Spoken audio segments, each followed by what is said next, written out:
አሰላሙ አለይኩም ወራህመቱላሂ ወበረካቱ። እያንዳንዱ አማኝ ቁርአንን እንዲያውቅ እንዲያነብ አላህ ግዴታ አድርጎታል።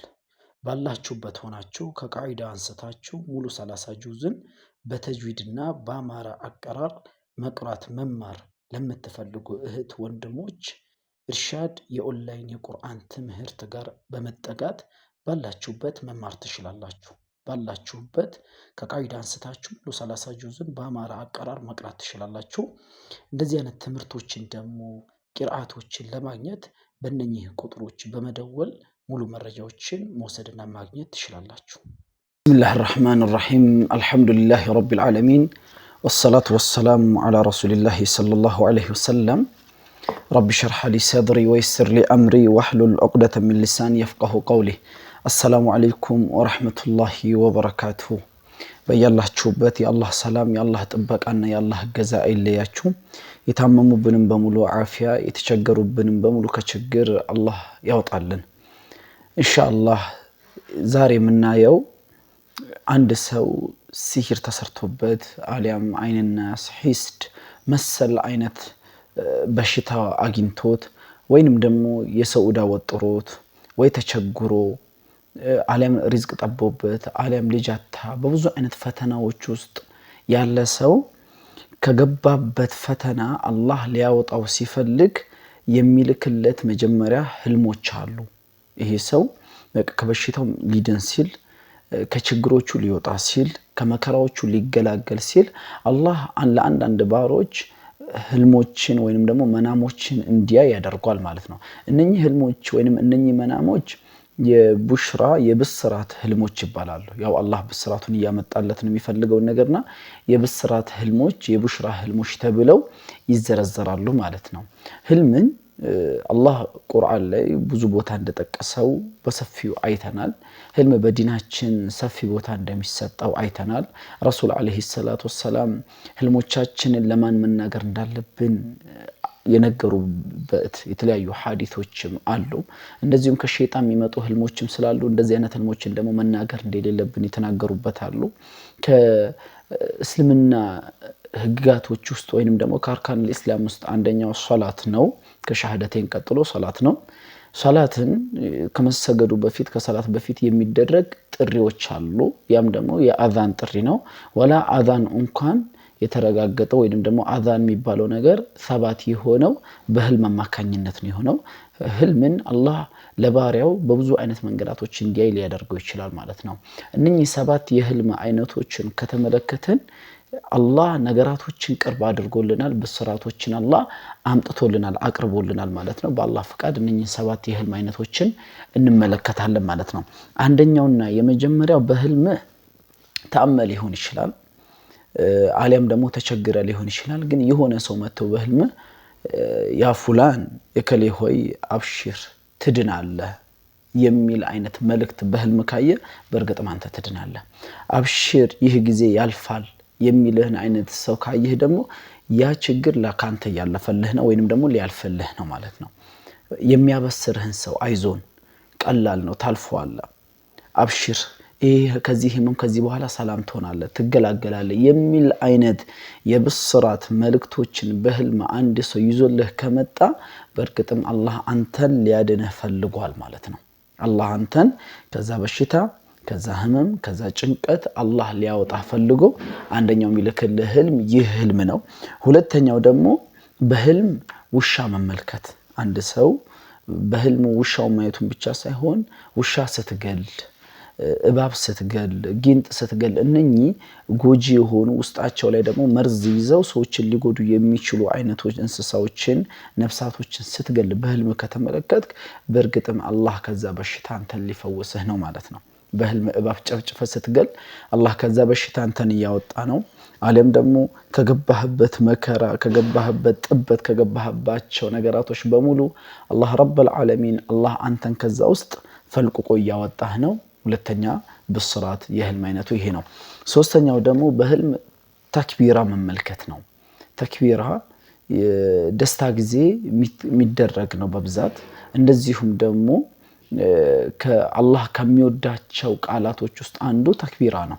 ተህሊል፣ ተክቢር፣ ተሕሚድ ተብሎ የተዘረዘሩ ውስጥ አንዱ ተክቢራ ነውና በህልም ተክቢራ ስትል አላሁ አክበር የሚለውን ቃል ስትል ወይንም ደግሞ ስምህን ሰው እያነሳ እከሌ አላሁ አክበር በል የሚል አይነት ህልም ከተመለከትክ ቢኢዝኒላህ ኢንሻአላህ አንተ ፈረጁ ላንተ ቅርብ ነው። አለም ደግሞ ከገባህበት ነገር አላህ አውጥቶሃል ማለት ነው። በሽታንም ቢሆን የሚልክልህ አላህ ነው። ችግራቶችንም ቢሆን እዛ ስር የከተተ አላህ ነው። የሚያወጣክም አላህ ስለሆነ ከዚህ መንገድ እያወጣሽ ነውና አላህን ልታመሰግኝ ይገባሻል ማለት ነው። በህልም በዚህ አይነት መንገድ ከተመለከትሽ።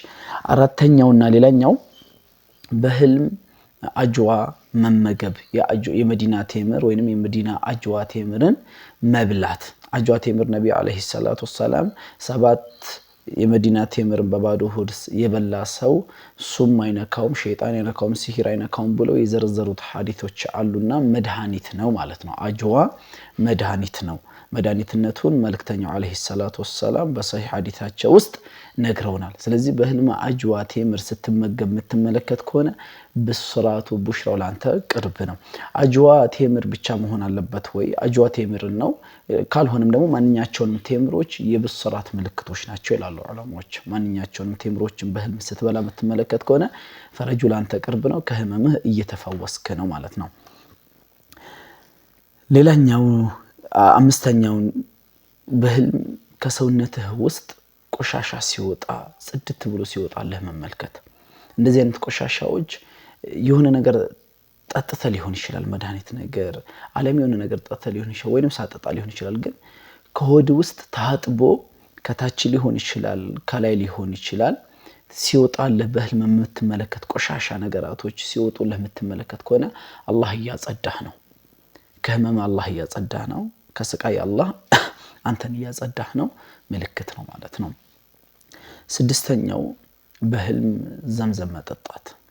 ዘምዘም ነብዩ አለይሂ ሰላቱ ወሰለም ማኡ ዘምዘም ሊማ ሹሪበ አሉ።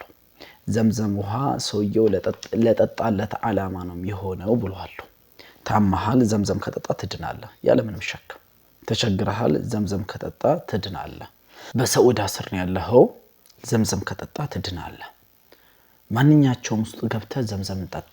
በህልም ይሄን ካየ ወላሂ አንተ ትድናለህ። ነብዩ አለይሂ ሰላቱ ወሰለም ማኡ ዘምዘም ሊማ ሹሪበ ለህ፣ የዘምዘም ውሃ ለተጠጣለት ነገር ነው ይላሉ። ለዚህ ነው ቀደምት ዓሊሞች ከሰለፎች ውስጥ እንደነ አብዱላህ ሙባረክ አይነት ታላላቅ ዓሊሞች ዘምዘምን ተቋም ፈልገን ጠጣን፣ ተቋን አላህ ሰጠን።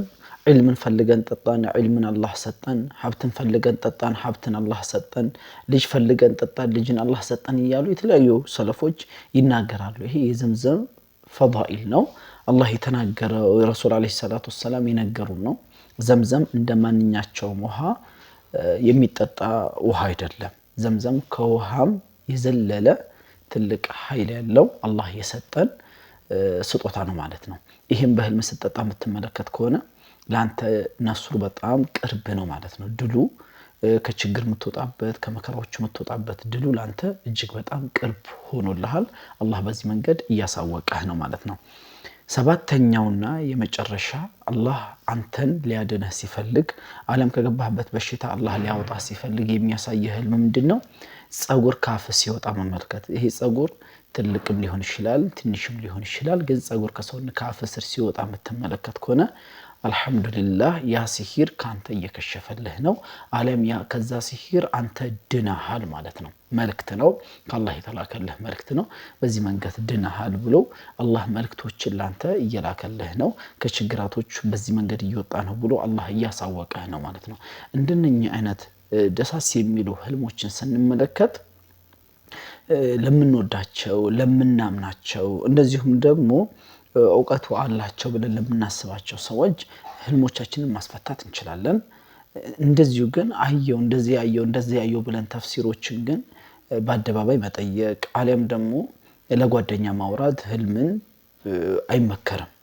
መጠንቀቅ ያስፈልጋል።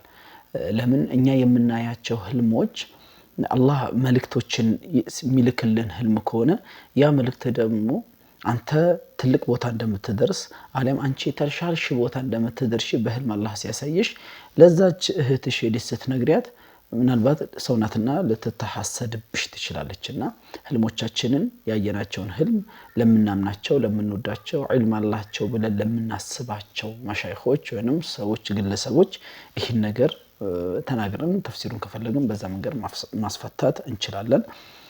አላህ በበሽታ ተይዘው በየቤቱ የተኙ ወንድም እህቶቻችንን በሙሉ አፊያቸውን አላህ ይመልስልን።